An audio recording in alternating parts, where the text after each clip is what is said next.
Hola, ¿cómo les va? Mi nombre es Leandro Sebane, soy director de la Diplomatura en Ecografía de Emergencias y Áreas Críticas. Hoy vamos a hablar de vías urinarias y riñón. Bueno, la ecografía es el estudio de elección para iniciar la evaluación de los problemas renourinarios, tiene alta sensibilidad, se puede repetir para el seguimiento de procesos crónicos, permite inferir elementos funcionales del riñón y está indicado en sospecha de cólico renal, pielonefritis, seguimiento de litiasis renal, pacientes con hematuria, deterioro de la función renal y se visualiza en cortes tanto coronales, longitudinales y transversales. La anatomía renal se encuentra al lado de la columna vertebral, los riñones. En los adultos mide de 9 a 13 centímetros de forma longitudinal y el eje transversal va de 3 a 6 centímetros. El riñón izquierdo es ligeramente mayor. La localización es retroperitoneal, se movilizan con la inspiración y el izquierdo es un poquitito más alto e inclinado. La ecogenicidad es igual o menor a la del hígado. Bien, aquí vemos entonces cómo está dividido el riñón. El riñón básicamente está dividido en lo que es el parénquima y lo que es el seno. Entonces dentro del parénquima tenemos la corteza, las columnas renales, las médulas y las pirámides. Y el seno prácticamente es la arteria, la vena y la pelvis renal. Aquí tenemos un corte longitudinal a nivel línea medio axilar, evidenciando un riñón en su eje longitudinal, una corteza, una médula. La corteza es hipocogénica, la médula es hiperecogénica. La relación córtico-sinusal es adecuada, de hecho la relación parece ser 1 a 1, lo máximo que podemos encontrar es que la relación córtico-medular sea 1-3, es decir, la corteza que entre como máximo 3 veces en la médula. También estamos frente a una esteatosis hepática porque la ecogenicidad del hígado y la de la corteza no son iguales, esta está aumentada, significa que hay una leve esteatosis. Aquí tenemos un riñón donde se lo ve que está atrófico, donde la relación córtico-medular está totalmente alterada. Acá la relación debe ser 1 a 6, 1 a 7, es decir, entra 7 veces la corteza en la médula. Así que tenemos acá una atrofia cortical bien significativa. Bueno, aquí estamos viendo un riñón donde se visualiza muy bien la corteza y acá se ven perfectamente las pirámides. No confundir estas pirámides con imágenes anecogénicas de quistes. En general se ve muy bien en los riñones de pacientes pequeños, donde las pirámides están bien prominentes. Acá estamos viendo un paciente de 65 años, operado de una disección de aórtica hace un año. En esa disección de aórtica también comprometió una de las arterias renales, la arteria renal izquierda, por lo tanto estuvo en isquemia mucho tiempo y provocó una atrofia cortical.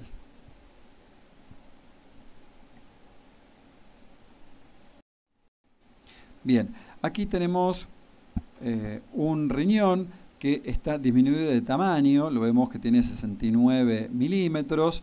La relación córtico-medular parece alterada, fíjense cómo la corteza está disminuida y entra fácil 3 a 4 veces.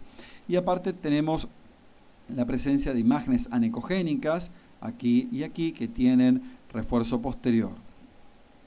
Por lo tanto, la pregunta es: ¿riñón hipoplásico o por insuficiencia renal crónica?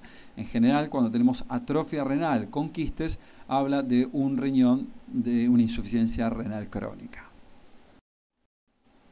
También tenemos algunas anomalías congénitas, como esta que vemos acá, que son unas pequeñas lobulaciones fetales. Aquí también tenemos otra lobulación fetal. Vemos el video, cómo se visualiza esta lobulación fetal, que es una de las malformaciones más frecuentes.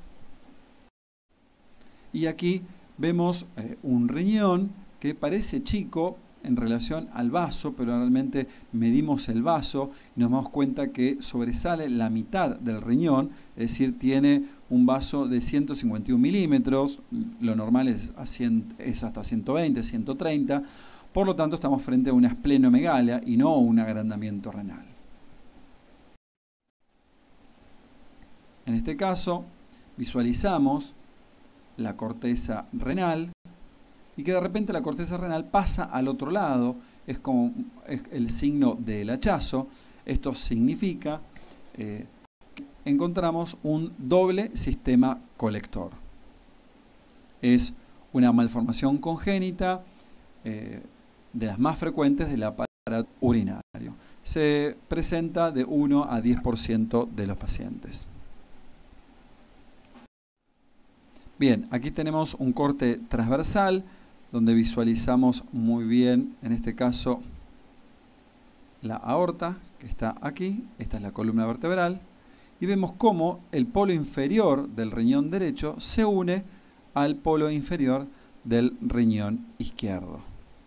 Por lo tanto, ven cómo está unido. Por lo tanto, esto es un riñón en herradura.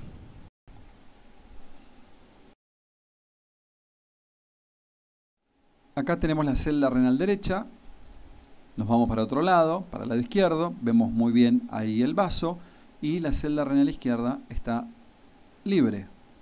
Nos vamos a pelvis y visualizamos entonces un riñón tóxico o riñón pélvico o descendido.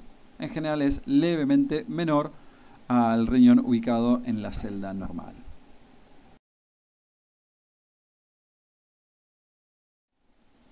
Entonces aquí, riñón pélvico de este paciente, vemos que tiene 82 milímetros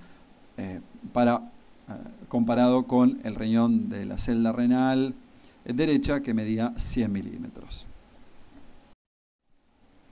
Bien, esta es una mujer de 39 años que comienza con dolor lumbar, más acentuado del lado izquierdo, que se incrementa con los movimientos del tronco. No presentó dolor abdominal ni síntomas urinarios bajos. Tanto el laboratorio de sangre como orina fueron normales. Se realiza la ecografía y visualizamos esta imagen bastante comunicada con la corteza renal. Vemos acá también de este lado, ¿no? Esto es una hipertrofia de la columna de Bertin. Entonces, una variante de la anatomía normal presente hasta el 50% de la población sana, más frecuente se localiza del lado izquierdo, como la paciente anterior. El aspecto es pseudotumoral, manifestándose como una masa que se proyecta hacia el seno renal. Es fundamental reconocer como una variante normal y distinguirla de procesos ocupantes significativos como un carcinoma. Aquí vemos la tomografía, se visualiza muy bien cómo hay una hipertrofia de la columna de Bertin que viene desde la corteza. Otra imagen donde se visualiza aquí de la corteza que se mete hacia la médula, donde le ponemos Doppler y vemos que tiene irrigación, por lo tanto probablemente esta sea una hipertrofia de columna de Bertin. Bien, ahora hablemos de la ecogenicidad renal. Decimos que está aumentada en la glomerulonefritis aguda, la amiloidosis, la gota, la nefrocalcinosis, o si no puede estar disminuida en los pacientes que tienen insuficiencia renal aguda, pielonefritis aguda, que se visualiza de forma parcheada, o en los pacientes diabéticos. Bien, veamos entonces el riñón derecho que presenta características normales, pero presenta líquido libre. Ven acá una banda anecogénica. ¿Sí? En cambio, el riñón izquierdo, como lo vemos ahora, se lo ve, fíjense, heterogéneo, ¿no? La relación córtico-medular está alterada.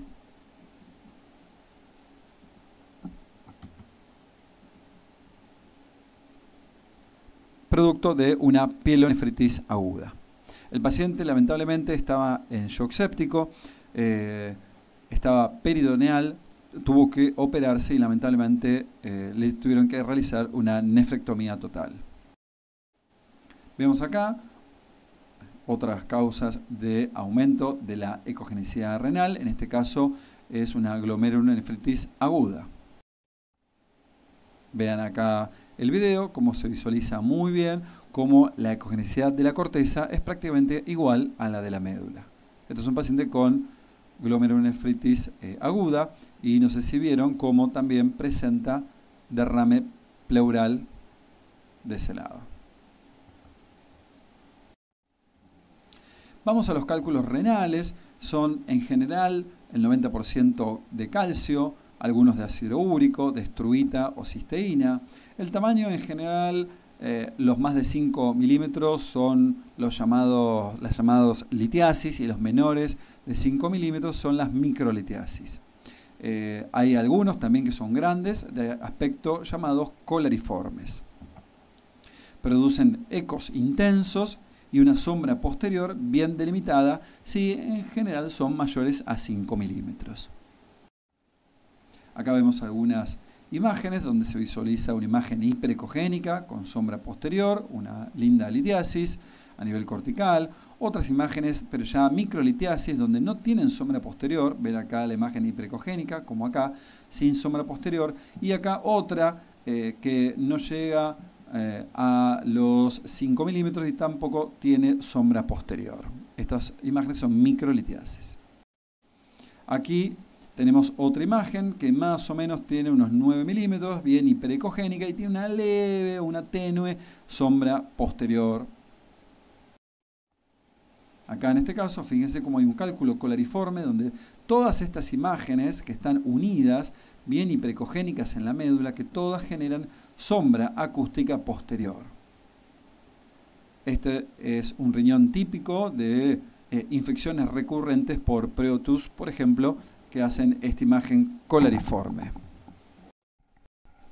Otras imágenes también, en este caso puede ser una microlitiasis, tiene quizás 5 milímetros o menos, pero en este caso un paciente delgado donde se visualiza muy bien esta sombra acústica posterior. Acá tenemos otras microlitiasis a nivel cortical, a nivel también medular, que no generan sombra. Bien, ahora hablemos de la uronefrosis, es la dilatación de la pelvis renal y las cálices de forma secundaria a la obstrucción de la vía urinaria. Si la obstrucción es en la uretra, la hidronefrosis es bilateral. La hidronefrosis genera un área hipocoica o pseudoquística dentro del seno renal. La separación de las dos áreas puede ser discreta, moderada o severa según el grado de la obstrucción. Fíjense en este gráfico donde puede haber diferentes grados de hidronefrosis, ¿no? Hay un grado incipiente 1 y hasta un grado importante, un grado 5, donde la dilatación, la hidronefrosis es severa y está acompañado de una atrofia cortical. En este caso tenemos una hidronefrosis moderada, donde la pelvis está medida, tiene 35 milímetros, y acá tienen las diferentes cálices secundariamente dilatadas. En este mismo paciente vemos cómo seguimos la pelvis renal, el uréter persiste de forma dilatada, lo seguimos hasta prácticamente la llegada en la vejiga. Llegamos hasta abajo de todo, donde visualizamos la vejiga y visualizamos que todavía persiste dilatado el uréter, probablemente por una piedra que está obstruyendo la salida de la orina hacia la vejiga. Aquí estamos viendo un riñón, donde lo vemos que tiene una dilatación pielocalicial. Acá están las cálices. Ahora vamos a ver la pelvis, que en la pelvis tiene acá una imagen hiperecogénica con sombra posterior. Por lo tanto está obstruyendo la pelvis y por lo tanto dilatando también las cálices.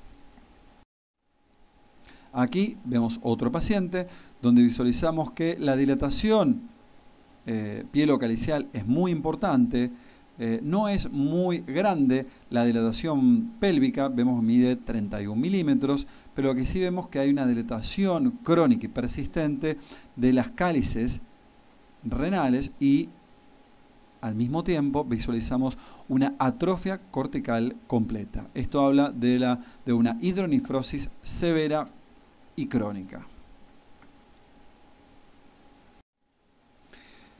Bien, esto es simplemente para visualizar una pilografía ascendente donde se visualiza una gran dilatación pielocalicial. Aquí, en cambio, vemos una dilatación pielocalicial leve, donde tiene una pelvis renal de 13 milímetros y se visualiza el uréter proximal dilatado de 5 milímetros.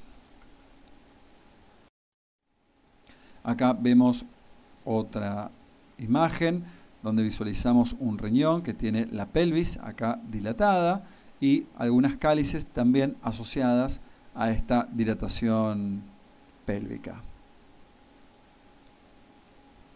Probablemente la piedra se encuentre en el tercio medio o en el tercio distal, como es habitual encontrarlo en el tercio distal.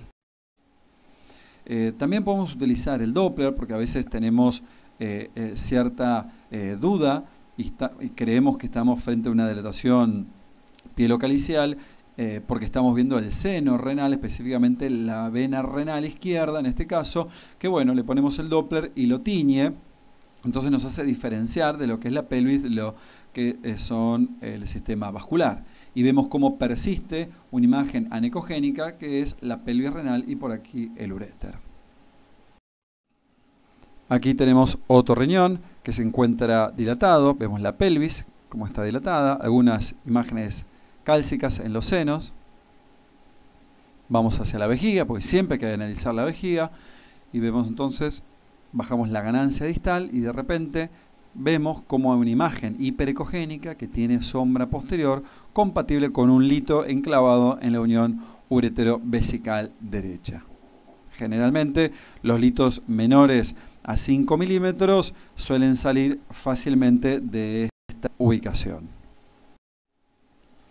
Aquí vemos otro riñón con una dilatación pielocalicial que en general visualizamos acá abajo el útero, la imagen de una cabeza de un feto, por lo tanto esta dilatación es extrínseca que se visualiza en este tercer trimestre tanto del lado derecho como la dilatación pielocalicial del lado izquierdo. Ahora bien, tenemos un paciente que se llama Dolores Sufridis, de 40 años, ingresa con dolor lumbar súbito de 24 horas de evolución, que consulta por segunda vez a la guardia. Y la pregunta nos hacemos es, ¿hay que repetir la ecografía? Hace 24 horas tenía una ecografía con una dilatación pielocalicial leve izquierda. La respuesta es sí, hay que repetírsela, tenemos que visualizar y ver cómo o cuánto está dilatado con respecto al día anterior esta pelvis y también tratar de identificar si visualizamos la causa. En este caso, en esta paciente vemos de vuelta en la vejiga un lito de 6 milímetros con la sombra posterior. Le hacemos el Doppler y aparece lo que se llama el artefacto del remolino. Es un signo poco sensible pero muy específico frente al calcio. Imagen del artefacto del remolino. Aquí abajo vemos un video, como se ve muy bien el lito, genera la sombra acústica posterior. Acuérdense de bajar muy bien la ganancia distal para que toda la vejiga no me genere un refuerzo y me tape la imagen cálcica. Aquí le ponemos Doppler y se visualiza muy bien la imagen del remolino sobre la imagen cálcica. Bien, otra cosa muy importante es detectar esto, detectar que haya jet ureteral, tanto del lado derecho, tanto del lado izquierdo. Entonces, si vemos que el jet es positivo de la dilatación pielocalicial homolateral del mismo lado, detectamos que la obstrucción entonces no es completa. También otra cosa que se puede hacer es hacerle un Doppler renal de las arterias intraparenquimatosas y podemos sacar lo que se llama el IR. En este caso, tocamos acá el pico sistólico, pico telediastólico, y el IR lo calcula el aparato y me da 0,6. Significa entonces que la resistencia renal está baja a pesar de tener una dilatación pielocalicial importante.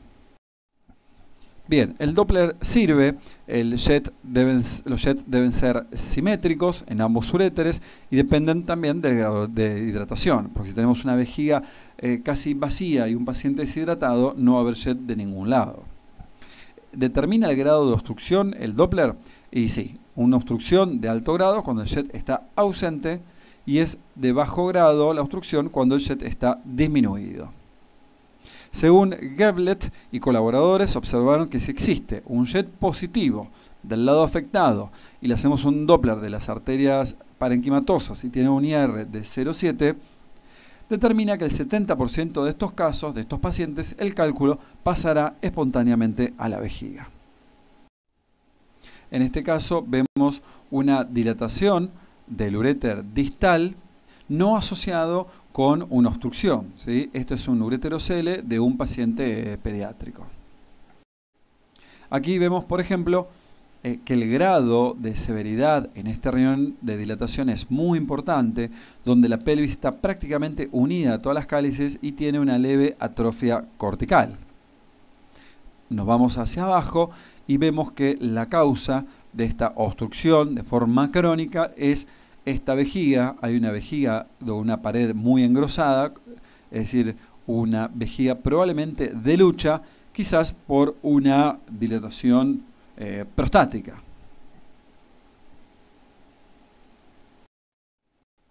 En este caso, visualizamos un paciente donde en la vejiga tiene una imagen de J, ¿sí? Esto es entonces un paciente donde se le puso justamente un catéter doble J y muchas veces vuelve a la consulta porque nuevamente tiene dolor y lo que hay que visualizar es que esté correctamente colocado y no descendido. Entonces vemos muy bien una de las colas del doble J y hay que ir a pelvis y visualizar también el catéter doble J que esté colocado correctamente en la pelvis.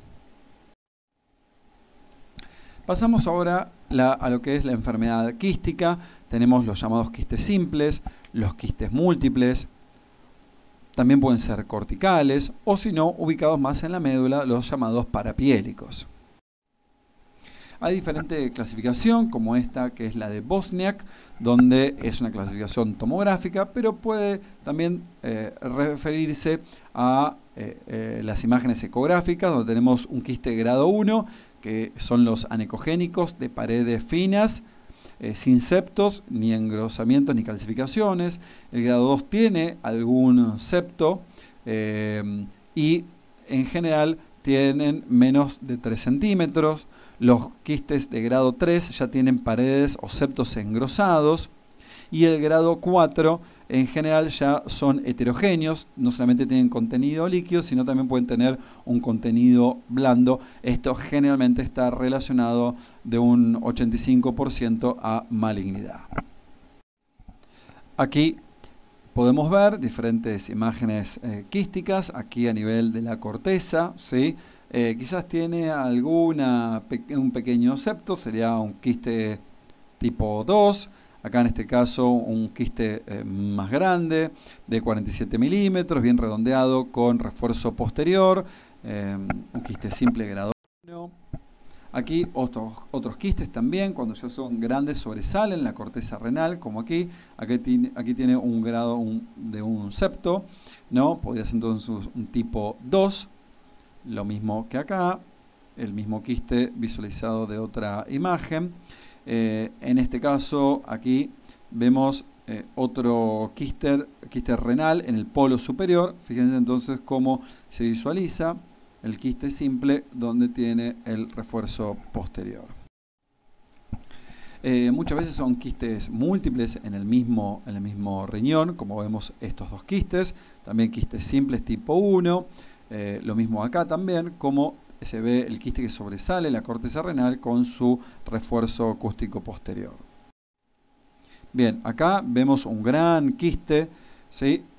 Probablemente tenga unos 10 milímetros, este quiste ubicado a nivel de corteza, que hay que diferenciarlos a veces con esta otra imagen donde el quiste pareciera que fuese renal, pero en verdad está dividido y este quiste está dentro del lóbulo hepático derecho, en el segmento 7.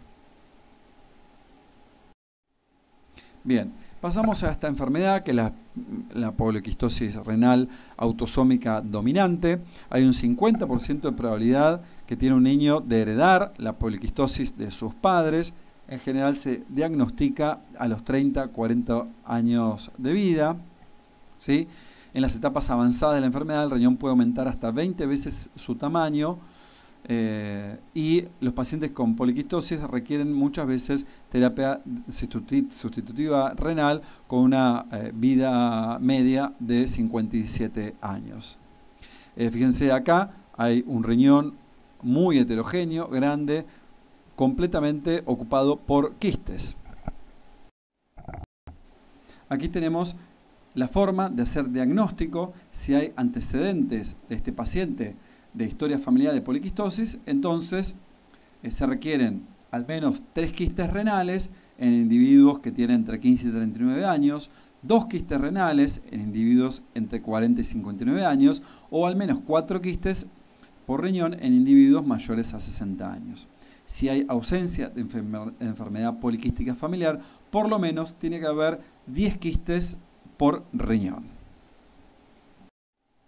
Aquí vemos entonces un hígado que está completamente invadido por quistes y al mismo tiempo nos vamos a la celda renal y vemos un riñón totalmente aumentado de tamaño, heterogéneo, con múltiples quistes enormes por doquier.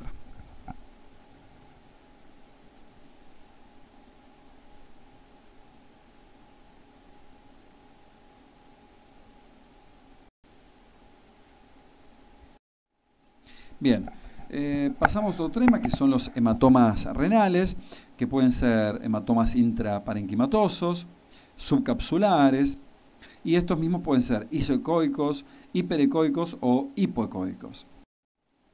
Entonces aquí vemos un hematoma subcapsular a través de una tomografía donde está desplazando al riñón.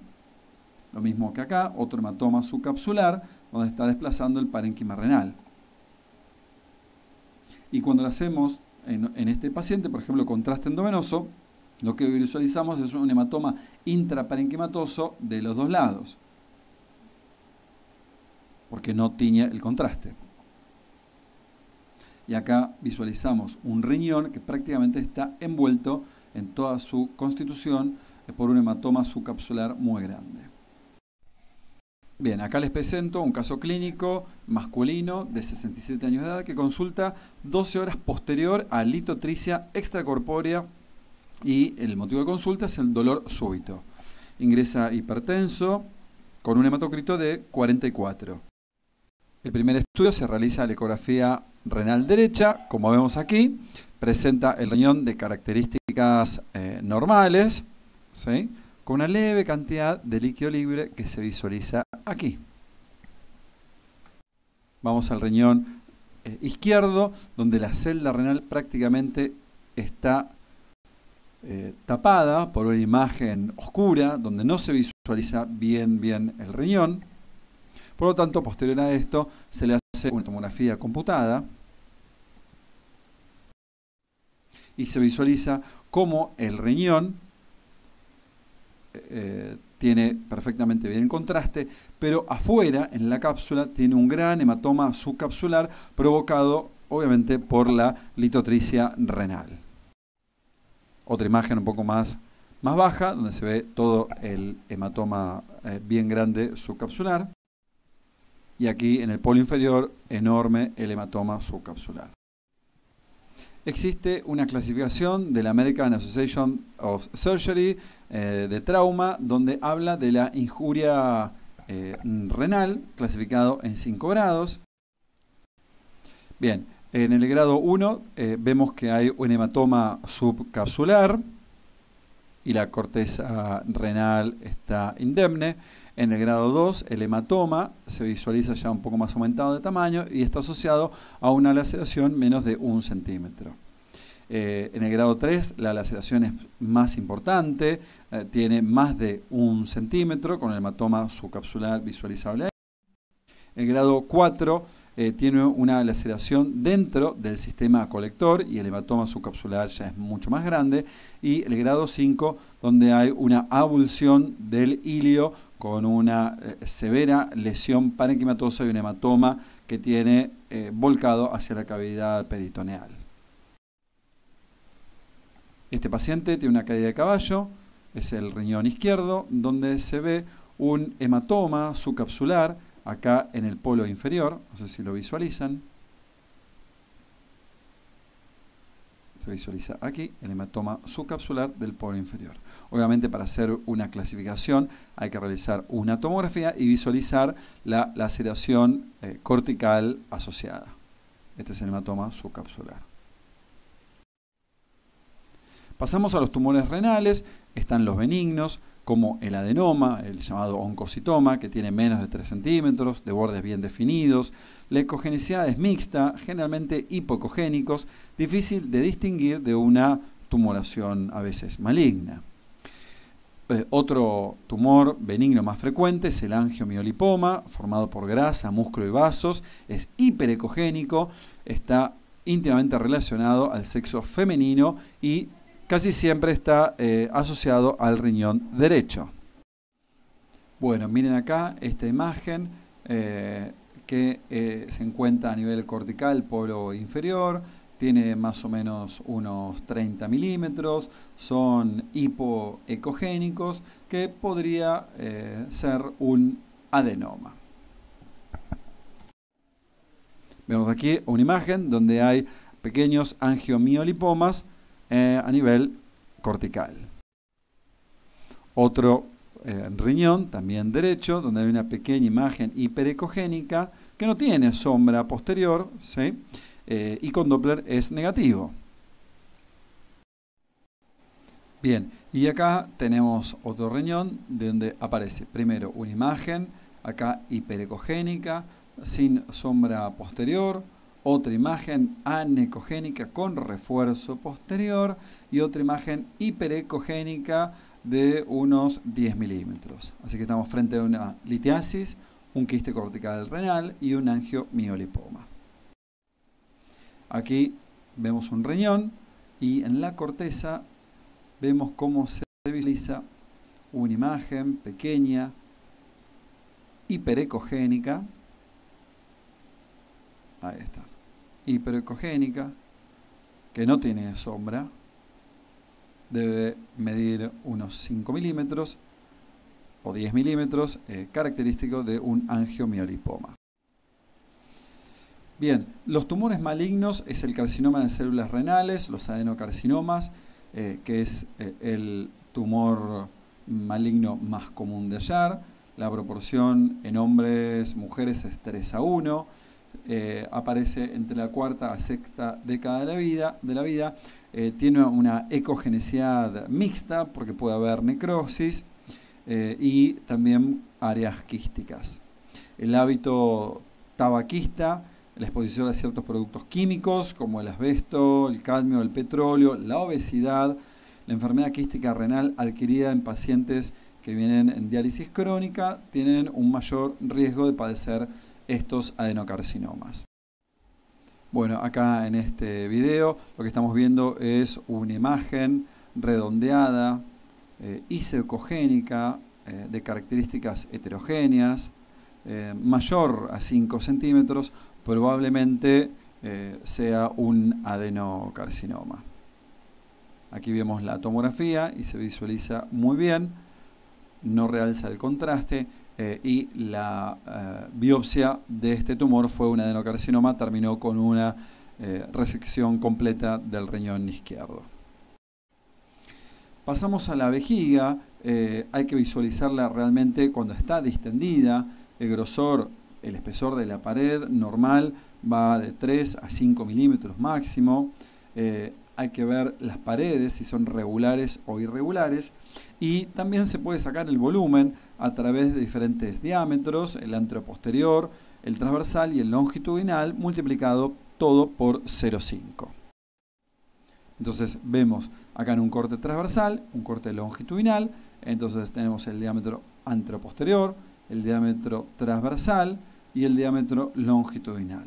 Multiplicamos todo esto en centímetros, 5.5 por 6.6 por 8.1 por 0.5 nos da 147 mililitros.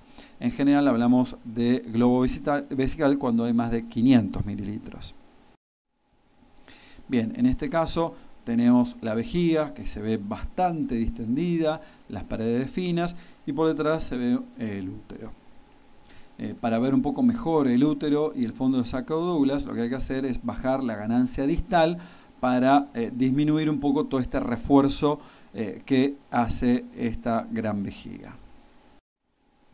Bien, esta otra vejiga, muy distinta a la anterior, donde vemos una pared que tiene aproximadamente 5.6 milímetros de bordes levemente irregulares, por lo cual esta vejiga probablemente sea una vejiga de lucha causa de una hiperplasia benigna prostática.